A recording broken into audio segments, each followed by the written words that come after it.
Pilar Pilapil excited sa katrabaho sa pelikulang psychological thriller. Sa naging MediaCon recently, nasa evident smile ang batikang aktres na mapabilang sa project kaya pinasalamatan niya ang co-stars at producer. Dahil kilala mataray, asam din niya magkaintindihan sila ng co-stars niya at maramdaman ang presence ng mga ito. Panoorin natin ang say niyang ito. Roll BTR. Thank you, Bobby.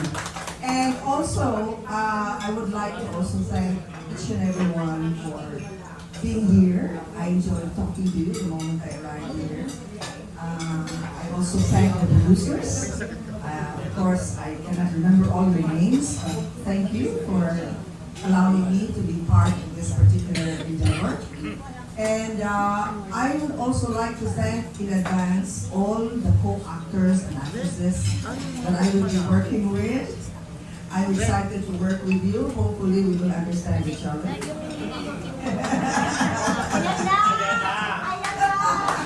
hopefully your presence will be felt.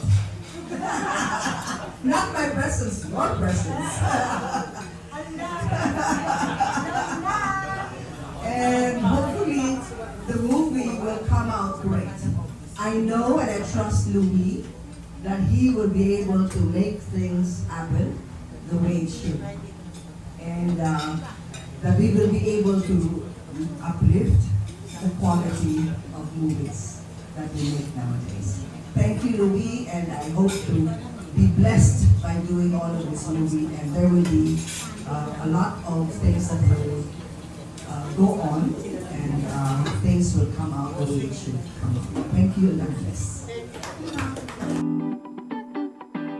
Nagbabalik pelikula si Miss. Kailangan may Miss sa Yes. Miss Pilar Pilapil BFF at excited siya and happy kasi ang tagal na rin, di ba? Yes, of course. At galing pa siya ng probinsya, di ba? Anong probinsya yun? At nag-flight pa talaga Cebu. siya going dito sa Manila para sa kanilang MediaCon nga ng pelikula nilang Mancha. At sabi nga niya, pinadala sa kanya ang script, di ba? Tapos pinag-aralan niyang mabuti talaga bago tanggapin. Yes, kasi siya bumabase sa script. Kung nagustuhan niya, nagandahin siya, go, gagawin niya yung pelikula. Pero syempre, yung mga kasama niyang artista, lahat ng mga baguhan, medyo kinakabahan sa kanya dahil knowing her. Naku, diba? ingat-ingat sila nga, di ba? Kasi alam naman natin, di ba?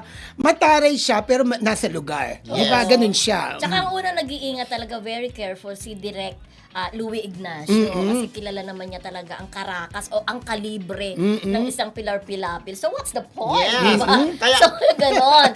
So sabi nga niya talaga, isang Pilar Pilapil yan, nakakahiya naman na Yes. bigyan siya ng material na basta-basta lang. At kaya ang sabi nga ni Pilar Pilapil, di ba, worship, sana nga maabot ni Direk yung expectations niya. Yes. Dahil siyempre si Direk naman, alam naman natin mahusay na ito, makaka-deliver ng maganda para sa proyektong ito naman siya mula po sa pagpo-produce mula sa ating mga kaibigan, si Bambi Puentes at si Mami Tin Ariola. Oo. Gusto ko yung yung pag ganyan-ganyan ni Miss Pilar, Oo. yung pagtaray-taray niya, di ba? Yung mga ganun na emote. Pero- tatak tatak Pilar Pilapil. Pero alam mo, naalala ko siya, taba, di ba, kung ako nagkakamali, correct me if I'm wrong, gumonap na siya ng may as-ahasan, di ba, yung sa Valentina. Valentina, di ba? Oo, Gumanap na siya. Valentina. Di ba? Oh, di ba tama ako? Tama. At! Siya. At! Isa siyang beauty queen, ha? Oo. Oo. Pero Okay. ito pa yung nagustuhan ko siya yung movie nila dati nila Kim Chiu, yung mga mistress, di ba? Ang galing niya doon, food vlogger si Kim Chiu. Hi Kim Chiu.